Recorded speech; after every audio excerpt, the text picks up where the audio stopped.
Well, for more on this, let's bring in Israeli Ambassador to the United Nations, Danon. Mr. Ambassador, thank you for joining us this afternoon. I want to get your sense on how successful the U.S. attack was last week. What is your assessment of where the nuclear program in Iran was a week ago and where it is today? Thank you for having me, Rich. So we are very content with the result of the operation. A few weeks ago, there was imminent threat from Iran, and today we're in a different place. Today, we were able to push back the program, both the nuclear and the ballistic missiles, and the U.S. attack was very successful. And I look from afar about the debate in the U.S. about the assessment, but what we know that today Iran is not in a position to threat Israel. We still have to watch very carefully what they are doing, what their intentions are, but in terms of putting together a bomb and surprising the world like North Korea did a few decades ago, it's not going to happen. So we are grateful for the leadership of President Trump, and we are also grateful for our pilots, the U.S. pilots, the brave pilots who brought us to where we are today. President Trump spoke this week with Maria Bartiromo. That'll air tomorrow. Here's what he had to say to Maria.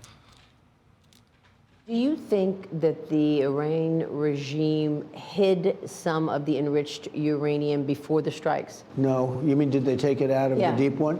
No. Because you were pretty clear you can't have a weapon, you're going to have to come to the talk, something's going to happen. I don't think they did, no. I think, first of all, it's very hard to do. Do you think that Iran has access to its nuclear material that it's already enriched, or has it been destroyed? So we are still monitoring what's happening in Iran, and we are full with our capabilities. And I think both Israel, the U.S., and other democracies will pay attention to what's happening on the ground in Iran. And I think they saw that, we are determined, we are capable, and we will not allow them to go back to where they were. So hopefully they will change course and start to invest those billions on the population of Iran, those who suffer the most from this regime. But if they will continue not to talk, we don't take seriously the threats and the talks now. But if they will continue with the efforts, then we will be there. We are not going anywhere. The president also said that there's going to be a negotiation between American and Iranian officials in this upcoming week. When it came to the issue of sanctions, what the U.S. has had on for quite some time, for years on the Iranians, this is what the president had to say, quote, "I was working on the possible removal of sanctions. Instead, I got hit with a statement of anger, hatred, and disgust, and immediately dropped all work on sanction relief." Do you think the United States should even consider relieving sanctions off of Iran? So, Rich, after every successful military operation, diplomacy comes into action. And I think now is the time for diplomacy. But you have to be very cautious about the Iranian. They are the master of deception. They lied for so many years.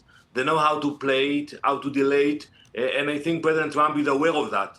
That's why he's very careful. And I think in any mechanism that you will have to impose to make sure that they are actually obeyed to the agreements, you will have to put sanctions, and you will have to have the inspectors, because even the IAEA, they are the ones who are supposed to actually watch what's happening on the ground.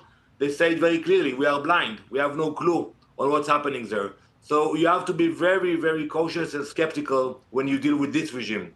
The president also said that he believes that the war in Gaza could end within the next week. Do you think that's possible, or at least be a ceasefire in the next week?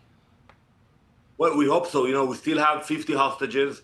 We assume 20 are still alive. And so long they are suffering there. So yes, we will continue to push and put pressure in order to bring them back home.